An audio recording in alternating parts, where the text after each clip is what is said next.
साथ हमारे भगवान 16,100 कन्याओं के साथ में विवाह संपन्न कराते हैं। बोलो भक्तवत्सल भगवान की। अब भगवान के कितने विवाह हो गए? 16,108 विवाह हो गए। कम है क्यों? अच्छा देखो, हम आप भगवान से क्या करते हैं? कंपैरिजन करते हैं, बराबरी करते कि भगवान ऐसे, भगवान ने ये किया वो किया। भगवान ने 16,108 विवाह किए तो भगवान का कभी सिर भी नहीं दुखा। भागवत पढ़ लेना, कभी नहीं दुखा। लेकिन आजकल एक में ही माइग्रेन हो, है ना? भगवान भगवान भगवान की लीला अपार है, भगवान की लीला अपरंपार है। अच्छा, भगवान के देखो 16,108 विवाह हुए और जब भगवान के वंश का वर्णन श्री वेदव्यास जी ने इसकी रचना की है तो लिखते हैं कि 10-10 प्रत्येक रानी से पुत्र हुए हैं और एक-एक प्रत्येक रानी से कन्या उत्पन्न हुई है।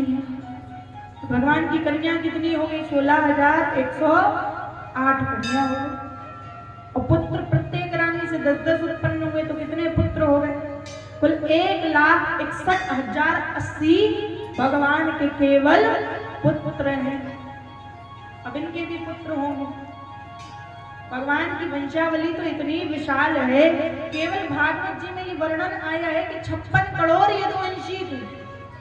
हमें तो ऐसा लगता है कि 56 करोड़ से भी अधिक यदुवंशी थे। 56 करोड़ तो कम है। अच्छा, भगवान के जब पुत्र ही इतने थे और भगवान गलती से चुनाव लड़ते तो भगवान की बहुमत की सरकार बनती। घर में जब इतने सारे हैं, भगवान कैसे जीत जाते? ऐसा वर्णन आया है कि जिनने भगवान के पुत्रों को पढ़ाया है, जिसने भगवान के वंशजों को विद्या अध्ययन कराई है, उन्हीं गुरुओं की गिनती लाखों में थी। तो जब लाखों गुरु हैं पढ़ाने वाले, तो पढ़ने वाले कितने सारे होंगे? भगवान की वंशावली बड़ी ही विशाल है। तत्पश्चात आगे श्री सुखदेव जी महाराज राजा परीक्षित को मृगोपाख्यान सुनाते हैं। एक बार भगवान के पुत्र पौत्र इत्यादि सभी खेलने को जाते हैं। एक सरोवर दिखाई दी। सरोवर में बड़ा ही विशाल का एक गिरगिट दिखाई दी। और जब विशाल का एक गिरगिट दिखाई दिया, सभी डरते हुए और अपने पिताजी के पास में आए। जैसे ही पिताजी के पास में आए, भगवान से कहा कि पिताजी, आज तक हमने कभी इतना बड़ा गिरगिट नहीं देखा है, परंतु आज हमने उस सरोवर में बड़ा ही भारी गिरगिट के दर्शन करके आए हैं, आप चल करके देख लीजिए। उसी समय हमारे भगवान वहां पर जाते हैं। भगवान जाकर के देखते हैं कि गिरगिट तो बड़ा ही विशाल है, परंतु भगवान जैसे अपने चरणों का स्पर्श उस गिरगिट को कराते हैं, उसी समय वो गिरगिट बड़े ही सुंदर रूप लेकर के प्रकट हो जाता है। बोलो श्री कृष्ण कन्हैया लाल की। पुत्र इत्यादि भगवान से प्रश्न करते हैं कि हमें एक बात बताइए आप, पिताजी जो इतना दिव्य पुरुष बनकर के प्रकटा है, इसको गिरगिट की योनि क्यों प्राप्त हुई? भगवान बताते हैं कि हे पुत्र, देखो पूर्व जन्म में ये एक राजा थे, इनका नाम था नृग। बड़े दानी थे और ये गौओं का दान किया करते थे। आकाश मंडल में जितने तारे हैं उनको गिना जा सकता है, परंतु जितनी गौओं को राजा नृग ने दान किया है उनको कभी भी गिना नहीं जा सकता। बड़े दानी थे। पुत्र कहें कि पिताजी दानी थे इसलिए गिरगिट बने थे, पिताजी कहें दानी थे इसलिए गिरगिट नहीं बने। इनने तो इतनी गौओं का दान किया है। और कैसे दान किया करते थे? गौओं के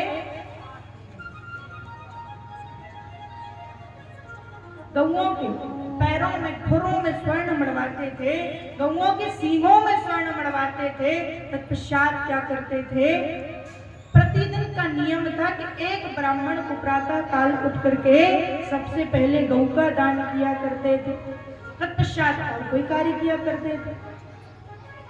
परंतु भगवान कहते हैं पुत्रों, एक बार क्या हुआ, राजा ने प्रातःकाल एक ब्राह्मण को एक गौ दान दे दी।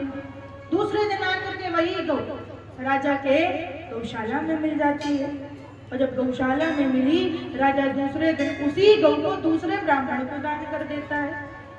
और अब तो जैसे दूसरा ब्राह्मण उस गौ को लेकर के जा रहा था, तो वो पहला वाला ब्राह्मण मिल गया, और जब पहला वाला ब्राह्मण मिल गया, तो अब दोनों में विवाद होने लगा कि ये तो हमारी गौ है, ये तो हमारी गौ है। दोनों लड़ने लगते हैं। दोनों जैसे ही राजा के पास में पहुंचे, राजा के पास जाकर के राजा को क्रोध में आकर के ब्राह्मण शाप दे देते हैं कि राजा, तुमने गिरगिट के समान रंग बदला है, इसलिए तुम जाओ जाकर के भयानक गिरगिट की आकृति को प्राप्त कर लो। भगवान बताते हैं कि देखो पुत्रों, हम सभी को कभी भी ब्राह्मणों का अपमान नहीं करना चाहिए, कभी भी ब्राह्मणों का विरोध नहीं करना चाहिए। ब्राह्मण की सेवा तो स्वयं हमारे भगवान ने की है। रामचरितमानस में हम आप सभी ने ये सुना होगा, वाल्मीकि रामायण में ये वर्णन आया है, रामचंद्र जी जैसे ही लंका को विजय करके, लंका पे विजय प्राप्त करके और अयोध्या धाम को लौटते हैं, तो भगवान सबसे पहले ब्राह्मणों की ही वंदना करते हैं और कहते हैं, विप्र प्रसादाद धरणीधरोहम, विप्र प्रसादाद अजिताजितोहम, विप्र प्रसादाद कमलावरोहम, विप्र प्रसादाद मम नाम रामः। कहते हैं कि आज हम जो कुछ भी हमारे लिए प्राप्त हुआ है, वह केवल ब्राह्मणों की ही कृपा से हमें प्राप्त हुआ है। आज यदि हमने लंका पर विजय प्राप्त की है, तो वो ब्राह्मणों की कृपा है। यदि जानकी मैया ने हमारा वर्ण किया है, वो भी विप्रों की कृपा है। और यदि कदाचित हम आज हमारा नाम राम है, वो भी केवल और केवल विप्रों की कृपा से ही हमारा नाम राम पड़ गया है। इसलिए अब जब वंदना करते हैं, भगवान बता रहे हैं कि भगवान स्वयं जब राम जी अवतार लेकर के आए थे, तब उनने भी विप्रों की, ब्राह्मणों की वंदना की और उनकी सेवा की हुई थी। तत्पश्चात ये सीख देकर के अपने पुत्रों को भगवान महल में लेकर के आ जाते हैं। अब यहाँ पर सुखदेव जी महाराज बताते हैं, वैसे तो भगवान की आपने अनेक अनेक कथाओं को श्रवण कर लिया है, यदि अब कुछ आपके मन में इच्छा हो तो आप प्रश्न करिए, हमारे लिए सुनाइए, हम उसका उत्तर आपको निश्चय देंगे। अब तो जैसे इतना कहा, राजा परीक्षित कहते, आपने सब तो बता दिया कि भगवान ने अनेक अनेक अवतार क्यों धारण किए हैं, भगवान अनेक अनेक अवतार लेकर के क्यों आए हैं, भगवान किस वस्तु के भूखे हैं, भगवान भाव के भूखे हैं, आपने ये तो बता दिया। परंतु हमने सुना है कि भगवान का कोई एक मित्र भी था जिससे भगवान अत्यंत प्रेम किया करते थे। ऐसा था क्या? सुखदेव जी महाराज कहते, राजन बिल्कुल, भगवान जिससे जो भी रिश्ता बना ले, तो भगवान सदा ही उसके रिश्ते को निभाया करता। भगवान जैसे गुरु आश्रम में सांदीपनी ऋषि के यहाँ पर विद्या अध्ययन करने को गए, भगवान की मित्रता एक विप्र से हो जाती है, एक ब्राह्मण से हो जाती है, जिनका नाम है सुदामा। भगवान के बड़े प्यारे मित्र थे, और जितना भगवान अपने मित्र से प्रेम करते थे, उतने ही भगवान के मित्र भी भगवान से प्रेम किया करते थे। शास्त्रों में, वेदों में सुदामा जी के स्वभाव का वर्णन आया है। सुदामा जी का स्वभाव कैसा था?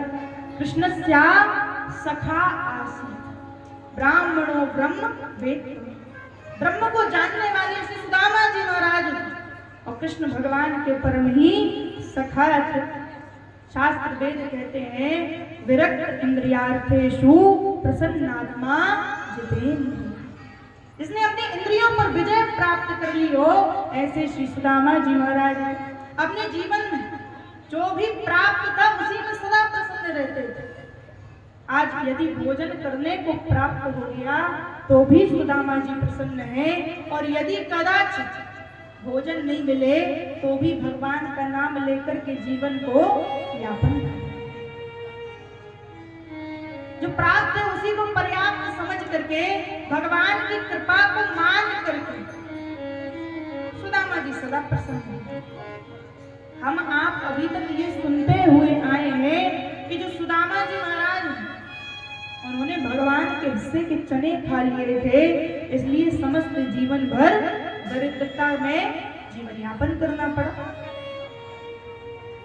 ये मन में विचार हम आप सभी करते हैं, परंतु ऐसा नहीं। एक बार हमारे प्रभु और सुदामा जी में तो इतनी मित्रता है कि यदि सुदामा जी को कोई पाठ याद नहीं होता तो हमारे भगवान कन्हैया भी कह देते हमें भी पाठ याद नहीं हुआ। दोनों मिल बांट करके गुरु जी जो दंड देते उसको ग्रहण करने को बैठ जाते थे। ऐसे सुदामा जी का और हमारे कन्हैया के मध्य में मित्रता थी। और अब जब एक दिन क्या हुआ, सांदीपनी ऋषि के आश्रम में एक कोई चोर किसी बूढ़ी माई के चने चुरा करके ला रहा था, भागा जा रहा था। जैसे ही उस चने को चुरा करके वो चोर लाया हुआ था तो वो बूढ़ी माई को जैसे ही पता लगा कि कोई चोर हमारे चने चुरा कर भाग गया है, वो बूढ़ी माई ये श्राप दे देती है कि जो भी हमारे जितने भी चनों को ग्रहण करेगा उतने वर्ष तक उसको अपने जीवन में दरिद्रता से यापन करना होगा। अब सुदामा जी तो ब्रह्म को जानने वाले थे, ब्रह्म को मानने वाले थे। जैसे सुदामा जी महाराज और हमारे कन्हैया वन में लकड़ियां बीनने को जाते हैं, लेने को जाते हैं, तो गुरु माता जो चोर चने चुरा करके भागा जा रहा था, उन चनों पर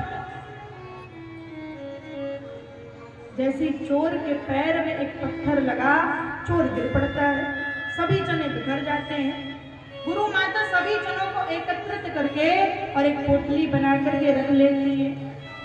अब जब पोटली बना करके चनों को रखा, अब जब सुदामा जी और कन्हैया वन को जा रहे हैं लकड़ियां लेने, उन्हीं चनों को गुरु माता सुदामा जी को पकड़ा देती है। भगवान तो आगे निकल जाते हैं। जैसे सुदामा जी को वो चने दिए, कहा कि देखो तुम्हें और कन्हैया को जब भूख लगे तो दोनों आधा आधा बांट करके चनों को ग्रहण कर लेना, खा लेना। सुदामा जी जानते थे जैसा गुरु माता ने कहा है आधे आधे चनों को बांट करके खा लेना। यदि हमने वैसे ही किया, आधे आधे चनों को बांट करके खाया, तो आधे जीवन काल तक हम दरिद्र रहेंगे और आधे जीवन काल तक हमारा कन्हैया दरिद्र रहेगा। इससे अच्छा हमारे कन्हैया को तो सदा ही द्वारिका नाथ बने रहना चाहिए, भले ही हम अपने समस्त जीवन को दरिद्रता में यापन करें, दरिद्रता में गुजार देवे, दरिद्रता में काट देवे। ऐसा नहीं है कि सुदामा जी ने भगवान के हिस्से के चने ग्रहण किए इसलिए दरिद्र रहे, ऐसा नहीं। सुदामा जी तो सब कुछ जानने वाले थे। यहाँ पर आज सुदामा जी के जीवन में कितनी दरिद्रता है। हम आप कहते कि सुदामा जी गरीब थे, सुदामा जी गरीब नहीं थे। क्यों? गरीब तो वो है जिसके पास भगवान के नाम का धन ना हो, गरीब तो वो है जो भगवान से दूर हो। वो तो सदा से ही बड़ा रहा है जिसके साथ भगवान हो, जिसके पास भगवान। वो दरिद्री कैसे हो सकता है? वो तो परम धनवान है। सुदामा जी महाराज तो बड़े धनवान है जिसके पास में कृष्ण नाम का धन है। परंतु सुदामा जी का जीवन ऐसा है कि मान आज भोजन मिल रहा है सो भी भगवान को धन्यवाद दे रहे हैं। हे प्रभु, आपकी कृपा से हमारे लिए भोजन प्राप्त हो रहा है, आपकी करुणा से हमें भोजन प्राप्त हो रहा है, और यदि नहीं भी मिल रहा है तो भी भगवान से कोई शिकायत नहीं। हे प्रभु, आपने ये क्या कर दी? हम आप तो होते तो हम आपका कभी ना कभी सबर का बांध टूट जाता। हम आप तो यदि 2 अगरबत्ती भगवान को लगा देते हैं तो भगवान से अनेक अनेक याचना करने लगते कि भगवान हम तुम्हारी इतनी पूजा करते, इतनी सेवा करते, तुम हमारे लिए ये दे देते, वो दे देते, हमने तुमसे थोड़ी कोई बड़ी वस्तु मांगी थी, परंतु तुमने हमारे ऊपर कृपा ना करी। धन्य है सुदामा जी महाराज, जिनने अपने जीवन में पूरे जीवन को दरिद्रता में व्यतीत कर दिया, परंतु आज तक भगवान से कभी कुछ भी याचना नहीं, कभी कुछ ना मांगा। सदा जो कुछ प्राप्त है उसी में संतुष्ट है, सदा प्रसन्न है। सुदामा जी के 4 पुत्र हैं, पत्नी का नाम सुशीला है। सुशीला मैया यथा नाम तथा गुण, जैसा सुशीला मैया का नाम है वैसे ही सुशीला मैया के गुण भी। समस्त जीवन यापन कर दिया, कभी अपने पति से ये नहीं कहा कि हमारे लिए कुछ वस्तु की कामना है, किसी वस्तु की हमारे लिए याचना। पूरा जीवन निकल गया। 4 पुत्र हैं, भोजन नहीं मिलने के कारण चारों पुत्र मानो सूख करके लकड़ी की तरह हो गए हैं। चारों पुत्र सायंकाल को जैसे पिताजी आते, पिताजी से कहते, पिताजी आज तो हमने दूध ग्रहण किया है, दूध को पिया है। अब पुत्र जाने क्या कि दूध कैसा होता है। चावल को धो करके जो उसका माड़ रहता है मैया, उसको दे देवे, पुत्र ग्रहण कर लेंगे। पिताजी को बतावे कि पिताजी आज हमने दूध पिया है, दूध ग्रहण किया है, भगवान की विशेष कृपा रही। परंतु पिताजी ये जानते थे, आज तक जिस जीव में, जिस जिह्वा में कभी दूध का स्पर्श नहीं हुआ है, ये पुत्र कैसे जाने कि दूध होता है। ऐसी दरिद्रता सुदामा जी के जीवन। परंतु देखो भगवान परीक्षा तो लेता है, परंतु परीक्षा में हम आपका सहयोग भी हमारे भगवान ही, कृपा भी हमारे भगवान ही करते हैं, करुणा भी हमारे भगवान करते हैं। आज सुदामा जी के यहाँ पर अभाव है, कई दिन हो गए पुत्रों ने भोजन नहीं दिया। कई दिन से जब पुत्र भोजन मांगते तो मैया प्रतिदिन ये कह देती कि पुत्र आज एकादशी है, आज भोजन नहीं मिलेगा। एकादशी का नाम ले लेकर के कई दिन हो जाते, पुत्र कहते मैया तुम रोज रोज कहते हो कि आज एकादशी है, आज एकादशी है। एकादशी कब तक चलती है, कब तक रहेगी एकादशी? तुम कहती हो कि भोजन नहीं मिलेगा, एकादशी कब तक चलने वाली है, हमें बता दो। मैया कहें कल की शेष एकादशी आज भी रह गई, तो पुत्र आज तो भोजन मिलने वाला। रात्रि को जब सभी बालक सो जाते तो मैया अपने साड़ी के पल्लू में जल लगा करके अपने पुत्रों के होठों को बार बार उस जल को लगाने को लगी हुई। मन में विचार आता है हमारे पुत्रों ने कई दिन से भोजन न किया, ऐसा ना हो कि रात्रि में इनका कंठ सूख जावे और इनकी मृत्यु हो जाए। परंतु वो माँ ही कैसी कि संतान भूखी हो और मैया चैन की नींद सो जावे। अब तो मैया के सवर का बांध टूट जाता है और प्रातः काल जैसे ही मैया द्वार खोलती है, मैया के द्वार पर साधु संत आ जाते हैं। साधु संत कहते हैं कि देखो भैया आप अपने जीवन में इतने दरिद्रता से जीवन यापन करते हैं, आपके यहाँ पर धन का अभाव है, आप क्या ये जानती नहीं है कि जो आपके पति हैं वो तो स्वयं साक्षात द्वारिका नाथ के ही मित्र हैं। आपके पति को उनसे मिलने जाना चाहिए। सुशीला जी को जैसे ही ये पता लगा कि हमारे पति द्वारिका नाथ के मित्र हैं, दोनों बड़े ही सुंदर मित्र हैं, सांदीपनी ऋषि के आश्रम में दोनों की भेंट हुई थी। जाकर के सुदामा जी से कहा, जाकर के जैसे सुदामा जी से प्रश्न किया कि क्या आप और द्वारिकाधीश मित्र हैं? सुदामा जी कहते तुमको किसने बताया है?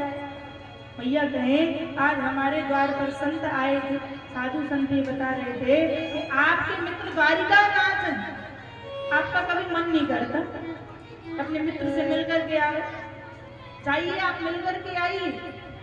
परंतु सुदामा जी कहते जाना तो चाहते हैं, हमें लगता है हमारा मित्र इतना बड़ा द्वारिका नाथ है और हम कहाँ भिक्षुक हैं, ऐसा ना हो हम मिलने ना आए और भगवान पहचानने से मना कर दे।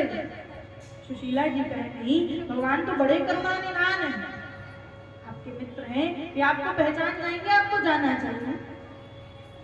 अब तो जैसे सुशीला मैया ने इतना कहा कि जाना चाहिए, सुदामा जी कहते कि जा चले तो जाएंगे, परंतु मित्र के यहाँ पर कुछ ना कुछ लेकर जाना चाहिए, खाली हाथ नहीं जाना चाहिए हमारे यहाँ पर, परंतु कुछ है ही नहीं, क्या लेकर के चले गए हम।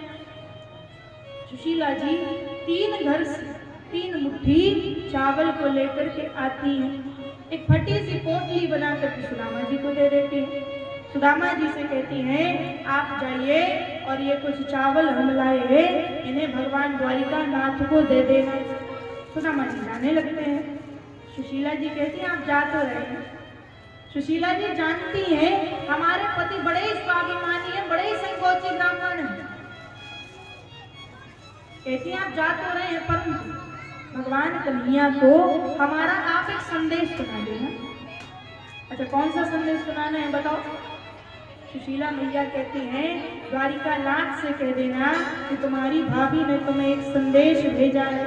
क्या संदेश भेजा है कि 1 माह 2 पाठ में 2 एकादशी होए, सो प्रभु दीन दयाल ने नित्य ही मोए।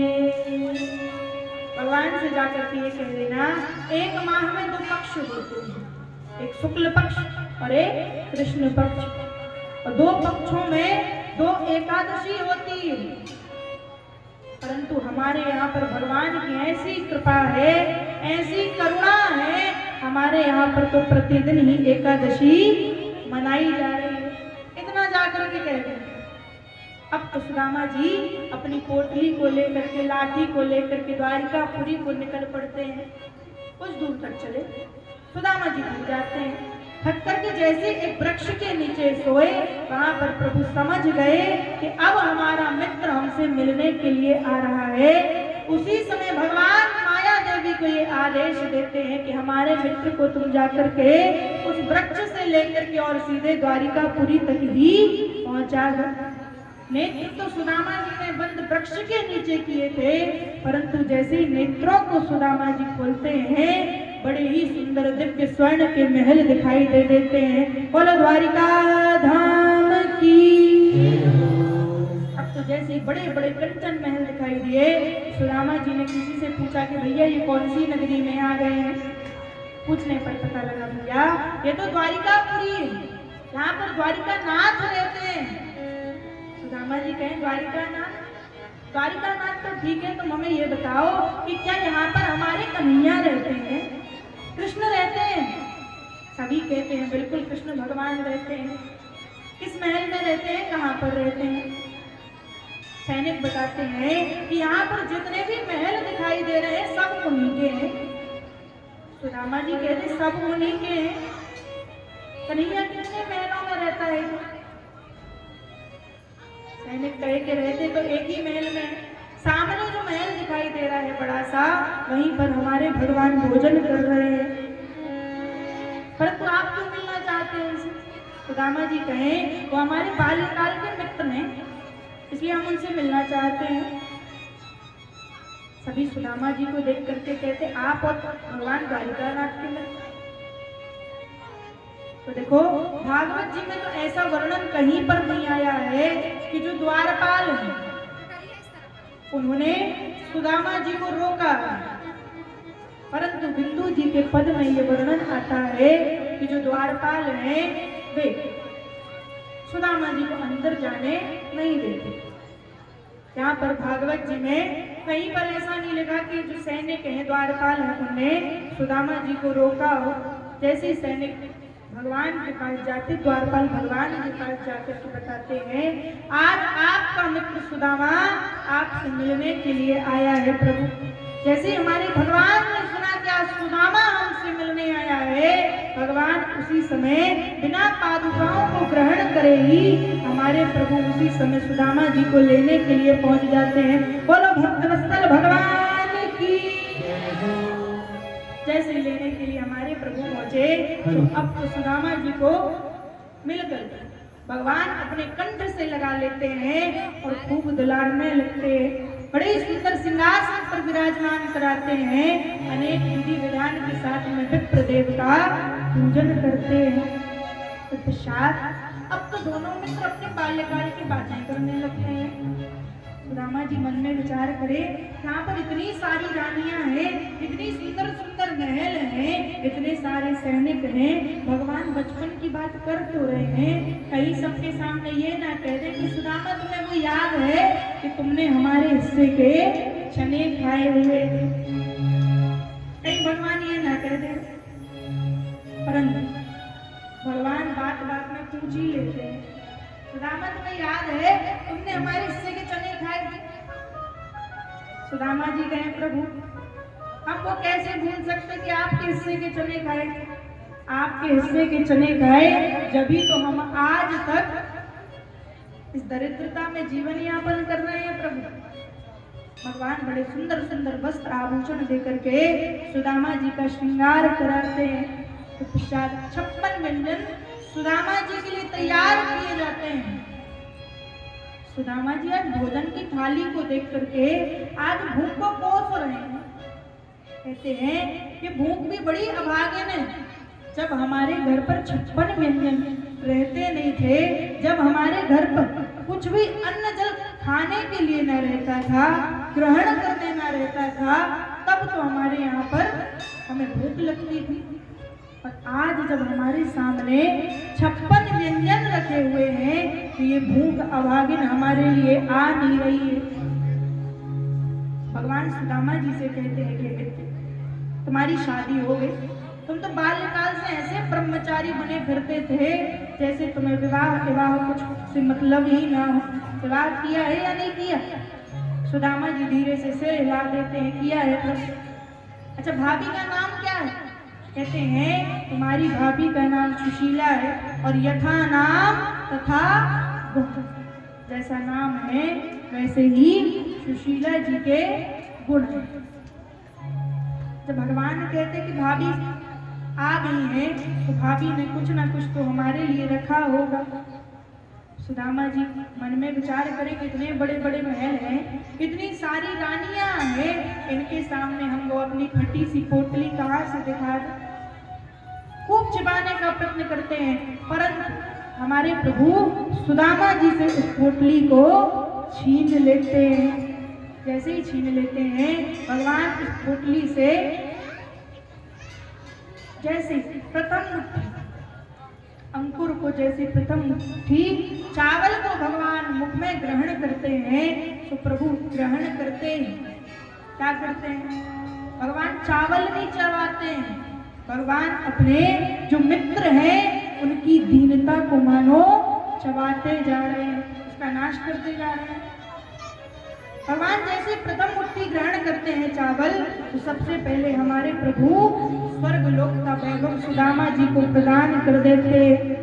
दूसरी मुट्ठी ग्रहण की हमारे प्रभु पृथ्वी लोक का वैभव प्रदान कर देते हैं। अब तो प्रभु जैसे तीसरी मुट्ठी को ग्रहण करने लगते हैं, रुक्मिणी मैया हाथों को पकड़ लेती हैं और भगवान से कहती हैं कि प्रभु अब ये बचा रहे हैं, हम सब भी इसको ग्रहण कर लें, हम सब भी ये प्रसाद पावे।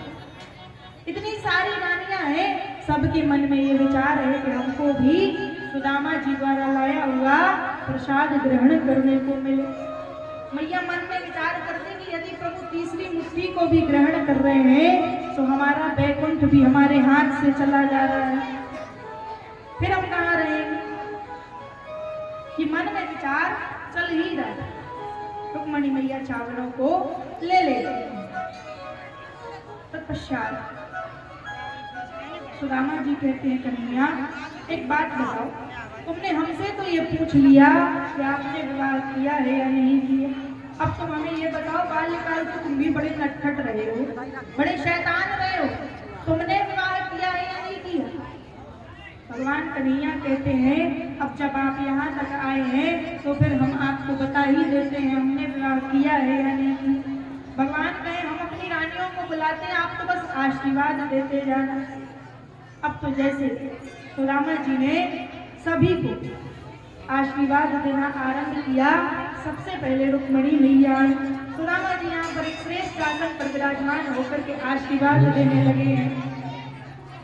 और सभी माताओं से निवेदन कि कृपया कर बिल्कुल शांति बनाए रखें और अभी आप सभी लोगों को अपनी उपस्थिति देनी है, तो कृपया कर बैठ करके अभी पहले कथा श्रवण करें, उसके बाद फिर पूजन का कार्य करना है। बोलो श्री कृष्ण कन्हैया लाल की।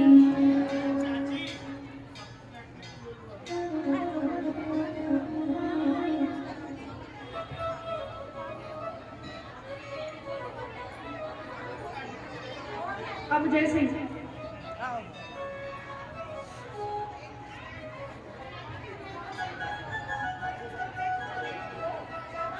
देखो आप सभी अपने अपने स्थानों पर यथाचित बैठे रहे। आज की कथा को जो पूर्ण सुनता है उसको 7 दिन कथा श्रवण करने का पूर्ण फल प्राप्त होता है। सभी बैठ जाओ अपने अपने स्थान पर।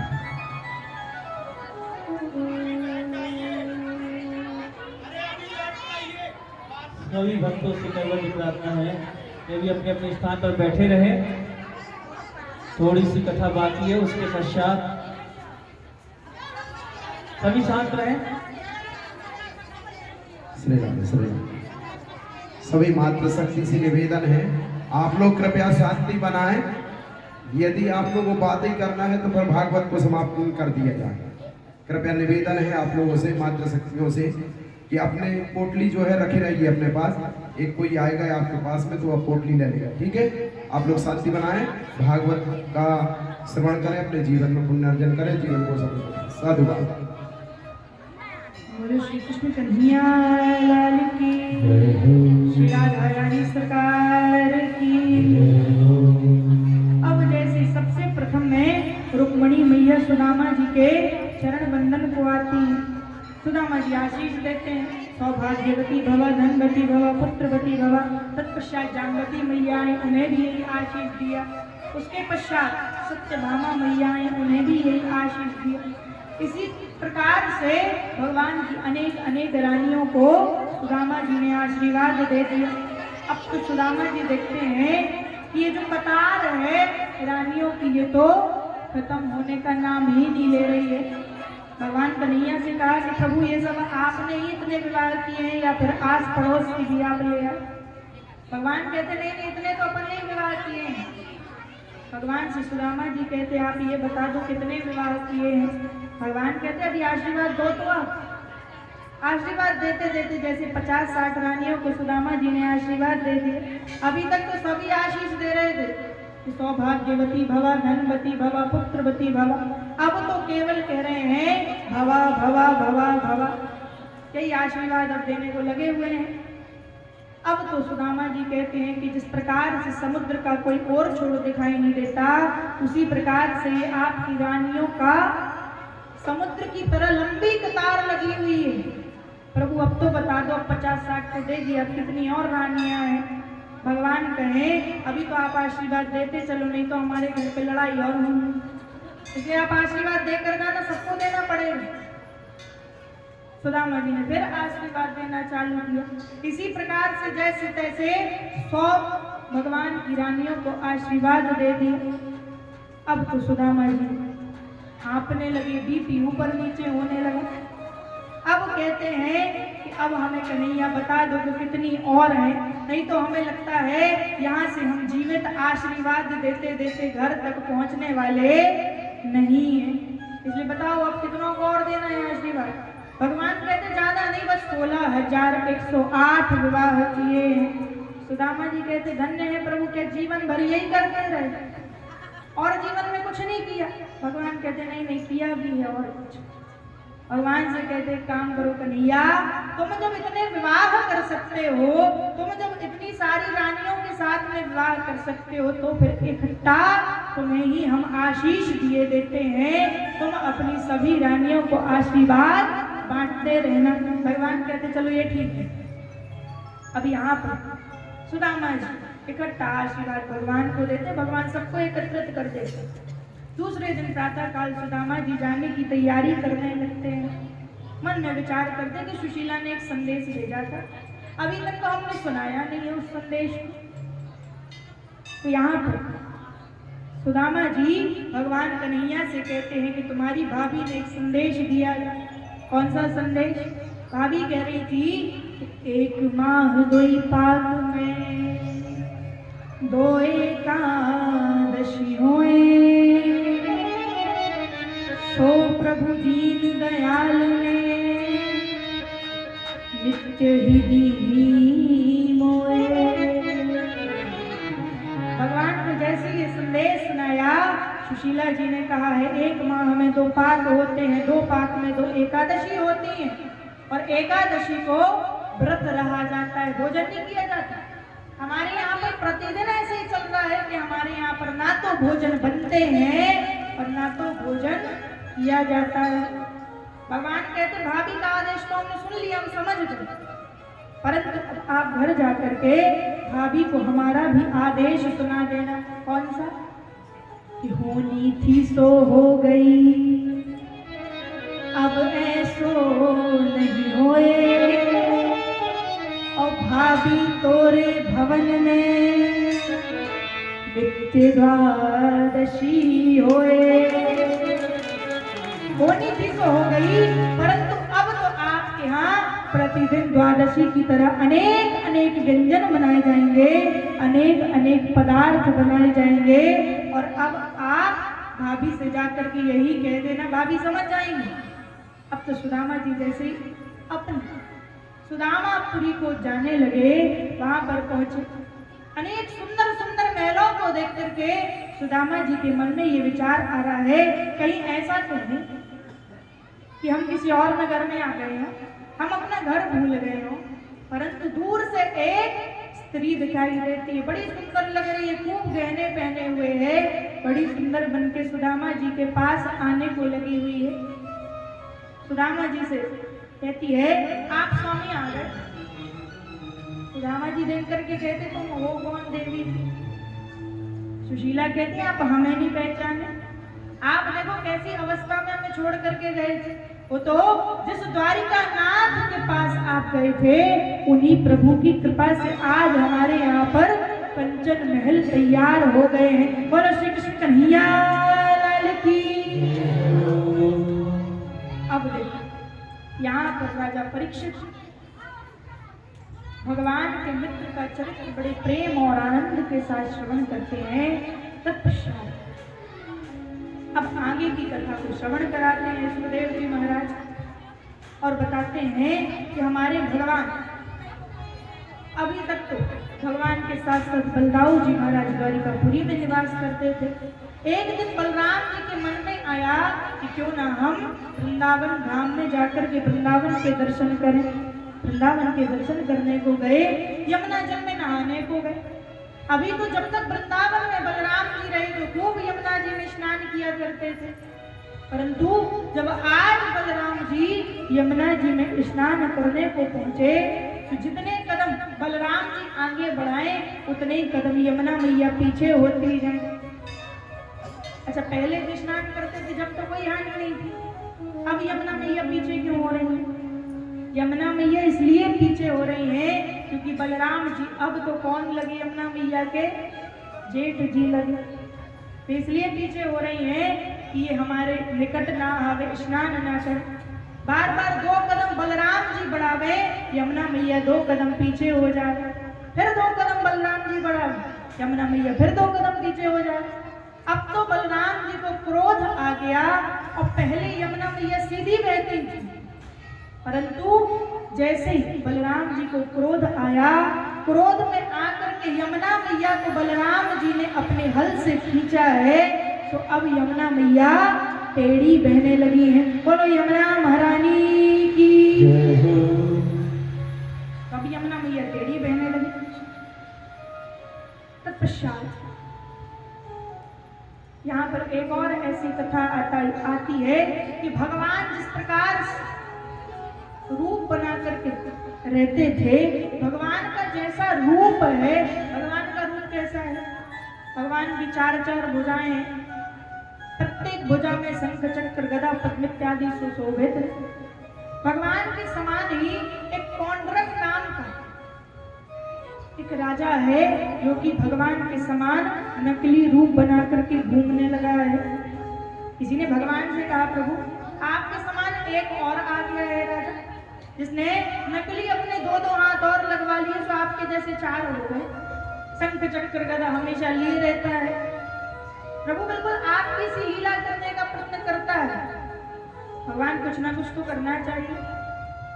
भगवान जाकर के उस पौंड्रिक नाम के राजा का संहार करते हैं। तत्पश्चात बताते हैं कि देखो भैया, अभी तो ये द्वापर युग है, द्वापर युग में तो एक दो ही ऐसे हैं जो भगवान बनने की कोशिश कर रहे हैं, परंतु जब घोर कलयुग आएगा, जब कलयुग इस धराधाम पर आएगा, तो फिर प्रत्येक घर में ही भगवान हो जाएंगे। कैसे भगवान हो जाएंगे? सब भगवान बनने का प्रयत्न करेंगे कि हमारे अलावा और कोई संसार में श्रेष्ठ है ही नहीं। तो हर घर घर स्वयं पूजने के लिए भगवान बन जाएंगे। ये कोई बड़ी बात थोड़ी भगवान कहते हैं। आगे चल करके ऐसी कथा आती है कि पौंडराक क्षेत्र में, पिंडराक क्षेत्र में चतुर्मास व्यतीत करने के लिए दुर्वासा ऋषि आए हुए थे। जब दुर्वासा ऋषि जब तप करें, समाधि करें, योग साधना लगावें, तो यहाँ पर भगवान के पौत्र इत्यादि साम्य इत्यादि जावे और साधु संतों के साथ में हंसी ठिठोली करने लगे। एक नन्हे से बालक को लेकर के भगवान के पुत्र पौत्र इत्यादि गए और उसे बढ़िया सुंदर सी साड़ी पहना दी, पेट में एक वस्त्र को लपेट दिया। दुर्वासा ऋषि के पास में जाकर के कहते हैं कि देखो, आप एक बात बताओ, यदि आप ज्योतिषी हो, यदि आप प्रकालज्ञ हो, अंतर्यामी हो, तो आप ये बताओ, ये जो कन्या है इसके यहाँ पर पुत्र होगा या पुत्री होगी? दुर्वासा ऋषि खूब समझाए, साधु संतों से हंसी ठिठोली नहीं की जाती है। हाँ, साधु संतों से हंसी मजाक नहीं किया जाता है, इसलिए तुम सभी यहाँ से भाग जाओ। परंतु जब वे पुत्र पौत्र इत्यादि नहीं माने, क्रोध में आकर के दुर्वासा ऋषि कहते हैं, इस कन्या के गर्भ में ना तो पुत्र होगी और ना तो पुत्री होगी। जैसे इस वस्त्र को खोलोगे तो एक बड़ा भारी मूसल दिखाई देगा और उसी मूसल से तुम सभी यदुवंशियों का विनाश हो जाएगा। अब तो सभी पुत्र पौत्र इत्यादि घबरा करके पिताजी के पास गए, उस वस्त्र को खोला, उसमें से एक मूसल दिखाई दी। सभी जैसे पिताजी के पास गए, पिताजी से कहते हैं कि देखो, हमसे बड़ी त्रुटि हो गई, दुर्वासा ऋषि के पास में जाकर के हम खूब हंसी ठिठोली करें, खूब हंसी मजाक करें, और आज उन्होंने क्रोध में आकर के हमें श्राप दिया है, किसी मूसल से सभी यदुवंशियों का विनाश हो जाएगा। अब क्या किया जाए? भगवान कहते हैं, हम 56 करोड़ यदुवंशी और एक मूसल से हम सभी का कैसे क्षय हो जाएगा, हम सभी का कैसे विनाश हो जाएगा? हम सभी इतने सारे एक मूसल। एक काम करो, इस मूसल को जाकर के समुद्र तट पर घिस दो और घिस करके जो इसका छोटा सा भाग निकले उसे वहीं पर समुद्र में बहा दो। पुत्र सभी जाकर के यही करते हैं, पूरे मूसल को समुद्र तट पर घिस देते हैं और उस मूसल की रेत से त्रिधारा घास उत्पन्न होती है। समुद्र के निकट त्रिधारा घास उत्पन्न हुई और जो छोटा सा कण बचता है, उस कण को घिस करके समुद्र में जैसे ही फेंका, उस कण को एक मछली आकर के ग्रहण कर जाती है। एक बहेलिया एक दिन उस मछली को पकड़ करके ले गया, उसको काट कर देखा तो उसके पेट में से वही छोटा सा उस मूसल का भाग निकला। बहेलिए के मन में विचार आया कि देखो, ये कितना नुकीला है, यदि हम इसको अपने बाण के अग्र भाग में लगा लेंगे तो फिर निश्चय ही एक बार में शिकार हो जाएगा। शिकार खेलने में आसानी होगी। ये बहेलिया अपने तीर के, अपने बाण के अग्रभाग में उस मूसल के छोटे से टुकड़े को लगा लेता है और जो समुद्र के किनारे त्रिधारा घास उत्पन्न हुई है, उस त्रिधारा घास सभी यदुवंशी लेकर के मद में अहंकार में चूर होकर के एक दूसरे को वही त्रिधारा घास मार करके और सभी का वध कर देते हैं। एक दूसरे में लड़ करके सभी यदुवंशी नष्ट हो जाते हैं। एक दिन हमारे भगवान कन्हैया कदम के पेड़ के नीचे बैठे हुए थे। जो कदम के वृक्ष पत्ते हैं, उनसे भगवान का समस्त मुख ढका हुआ था। भगवान के पैरों में एक निशान है। इसका निशान पद्म का निशान है। वो पद्म का निशान ऐसे सुशोभित होता है जैसे मानो हिरण की नेत्र हो। अब तो जैसे हिरण का नेत्र जैसा भगवान के चरण दिखाई दिए, वो जो बहेलिया जिसने अपने तीर के अग्रभाग में वो छोटा सा मूसल का टुकड़ा लगाया हुआ है, वो बहेलिया समझता है कि ये तो निश्चय ही किसी मृग का नेत्र है। कि जान करके जैसे ही वो बहेलिया बाण का संधान करता है, वो बाण हमारे प्रभु कन्हैया के पैरों में आकर के लग जाता है। जैसे भगवान के पैरों में आकर के लग गया, अब तो भगवान विकल हो गए। विकल होकर के भगवान चिल्लाए और चिल्लाने की आवाज सुनकर के जैसे ही वो बहेलिया भगवान के निकट गया, भगवान से क्षमा याचना करता है।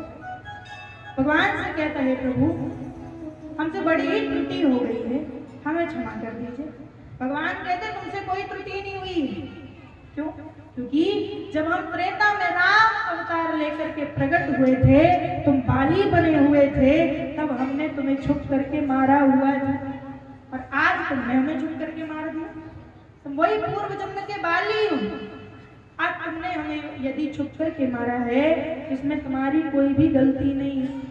अब भगवान जैसे ही अपने परम लोक को जाने लगे, भगवान के साथ साथ भगवान के शंख चक्र गदा पद्म इत्यादि भी आकाश मंडल की ओर जाने लगते हैं।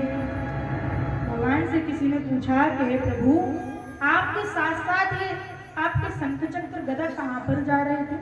भगवान कहते हैं जिस प्रकार से इस धराधाम पर हम अवतार लेकर के प्रकट होते हैं, उसी प्रकार से इस धराधाम पर हमारे शंख चक्र गदा पद्म इत्यादि भी अवतार लेकर के ही प्रकट होते हैं।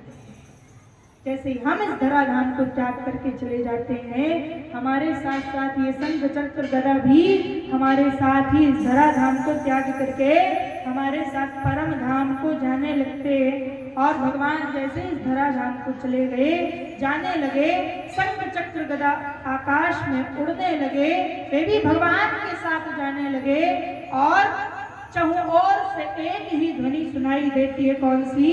ओम नमो भगवते वासुदेवाय नमः। ओम नमो भगवते वासुदेवाय नमः। इसी ध्वनि के साथ साथ भगवान अपने वैकुंठ धाम में जाकर के विराजमान हो जाते हैं। बोलो श्री कृष्ण कन्हैया लाल की। अब तो जैसे भगवान की समस्त कथा को राजा परीक्षित ने श्रवण किया, बड़े आनंदित हो गए, बड़े प्रसन्न हो गए। और यहाँ पर सुखदेव जी महाराज पर ब्रह्म का उपदेश देते हुए परीक्षित जी से कहते हैं, राजा परीक्षित, देखो तुमने इस कथा को 7 दिन प्रेम और आनंद के साथ, भक्ति के साथ में श्रवण किया है। अब तो तुम्हारे लिए मृत्यु यदि आज आकर के खड़ी हो जाए, तो तुम्हारे लिए मृत्यु से अब कोई भी भय शेष नहीं रह जाएगा। राजा परीक्षित कहते, बिल्कुल, हम तो मृत्यु के भी फन पर नृत्य करते हुए अब तो भगवान के परम धाम को जा सकते हैं। यहाँ पर राजा परीक्षित के पुत्र जन्मेजय इत्यादि आज तो 7 दिन पूर्ण हो गए, अपने पिताजी के निकट में और कड़ी सुरक्षा लगवा देते हैं कि किसी भी प्रकार से तक्षक नाग पिताजी के पास में जा ना पाए। परंतु तक्षक छोटा सा रूप बना करके एक पुष्प में प्रवेश करके राजा परीक्षित के कक्ष में जाता है और राजा परीक्षित को आज 7वां दिवस डस लेता है और इससे राजा परीक्षित का मोक्ष हो जाता है। बोलो श्री कृष्ण कन्हैया लाल की। श्रीमद् भागवत महापुराण की, श्री वेद व्यास जी महाराज की। अब जब राजा राजा परीक्षित को मोक्ष की प्राप्ति हो गई है, तो कथा का तो कोई सार है नहीं। आप सभी ने भी इस कथा को बड़े प्रेम और आनंद के साथ श्रवण किया है। हम इस व्यासपीठ से यही भगवान के चरणों में प्रार्थना करते हैं, आप सभी के हृदय की भक्ति प्रतिदिन दिन दूनी रात चौगुनी इसी तरह से बढ़ती रहे और आप इसी प्रकार से कथा को सभी सुनते रहो। भगवान सदा आप सभी को प्रसन्न करें।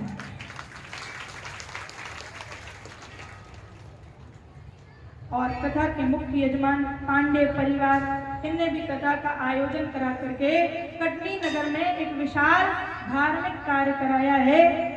सो इनके लिए भी बहुत बहुत धन्यवाद। तथा हमारे जो संगीत वाले हैं सभी, आप सभी को भी सहयोग के लिए बहुत बहुत धन्यवाद। तथा जो साउंड सर्विस के भैया हमारे योगदान दे रहे थे उनके लिए भी धन्यवाद। और माता की कृपा से जो आप सभी को ये कथा सुनने को प्राप्त हुई है, मैया के चरणों में भी खूब खूब प्रणाम है। तथा यहाँ पर इस कथा में जिसने भी जिस भी रूप में सहयोग दिया है, सभी के ऊपर भगवान अपनी कृपा बनाए रहे। तथा सभी का एक बार ताली बजा करके धन्यवाद दें। अब सबसे पहले प्रथम में हम एक श्लोक का उच्चारण करेंगे, तत्पश्चात इस श्लोक को आप सभी को कहना है। सभी अपने अपने स्थानों पर बैठ जाओ जो जहां खड़ा है। नाम संकीर्तनम यस्य, सभी लोग बोले, सभी लोग बोले इस श्लोक को। नाम संकीर्तनम यस्य सर्व पाप प्रणाशनम, सर्व पाप प्रणाशनम, सर्व पाप प्रणाशनम, सर्व पाप प्रणाशनम, प्रणामो दुख समनः, प्रणामो दुख समनः, प्रणामो दुख समनः, प्रणामो दुख समनः, तम नमामि हरिं परम, हम नमामि हरिं परम, तम नमामि हरिं परम। हम नमामि हरिं परम। बोलो श्री कृष्ण कन्हैया लाल की, श्रीमद् भागवत महापुराण की, जालपा महारानी की। अच्छा देखो, 7 दिन में हमें आभास हो रहा है कि आपको थोड़ी ना थोड़ी लगन भगवान से लग गई है। किस किस को लग गई? सबको लग गई। तब सब मस्ती में भी हों।